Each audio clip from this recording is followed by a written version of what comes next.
Oui, nous sommes venus pour un suivi de l'exploitation du maïs. Nous avons 1,5 hectare de maïs ici. Ça fait, bon, je n'ai pas le nombre exact de combien de semaines déjà, mais je sais que ça peut tourner autour de 3 semaines ou 4 environ. Donc là, on vient voir. La particularité, c'est quoi? C'est que, vous voyez par exemple ces mottes de terre là. Regardez. Vous voyez ces mottes de terre?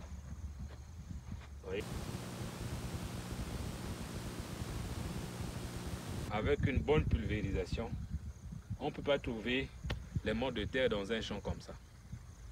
Et du coup, pour espérer avoir un bon rendement, il faut faire peut-être 3 ou 4 pulls.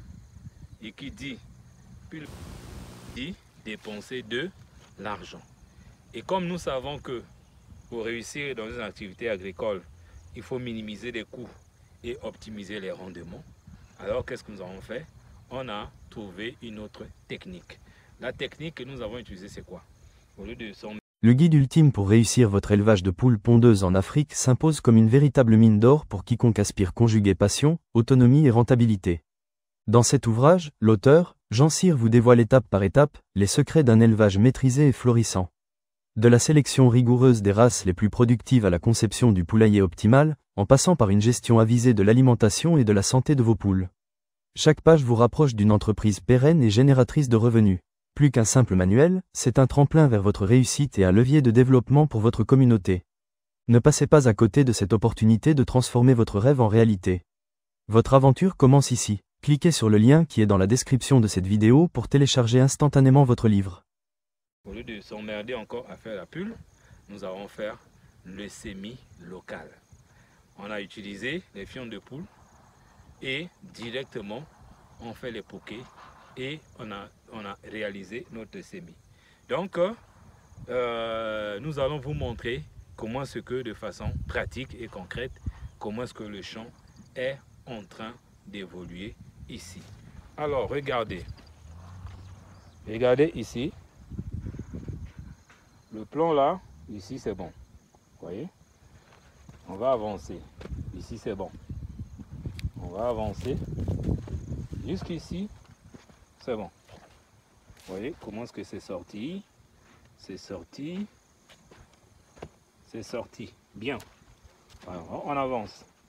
Je vais vous montrer la différence entre ici et quelque part. Attends, allons plus loin. Jusqu'ici, c'est bon, il n'y a pas de souci. Maintenant, on va aller un peu plus loin. À partir d'ici, tu vois la taille ici, c'est pas très intéressant. Regardez là, c'est pas très intéressant. Regardez ici, ils sont encore petits. Là encore, c'est petit. Alors, qu'est-ce qui se passe? C'est que dans ce champ, il y a une partie là où nous avons mis les fientes de poule dans des poquets.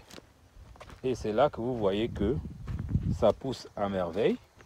Comme ça par exemple, ça pousse très bien parce qu'on a mis les fientes dans les poquets. Et là, ça pousse moins bien. Donc à partir de là, vous pouvez savoir que même celui qui a fait le semis avait oublié de mettre les fientes dans certains poquets. Donc, et si nous laissons le champ comme ça, nous allons avoir un rendement qui va être ridicule. Vous voyez, qu'est-ce que nous allons faire? Je ne sais pas si vous avez vu la vidéo sur la fabrication d'engrais liquides à base des urines humaines, des fientes de poule, du citonia, la banane et tout.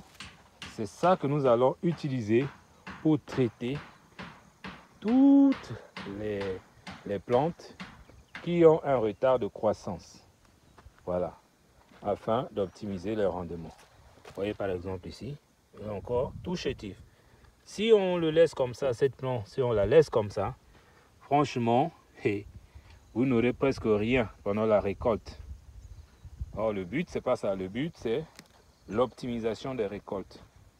Voilà, donc n'oubliez pas de traiter vos champs. N'oubliez pas de traiter vos champs, surtout avec de l'engrais organique pour avoir des bons rendements. Et n'oubliez pas aussi de vous abonner sur la chaîne en cliquant sur le bouton s'abonner et de partager. Merci.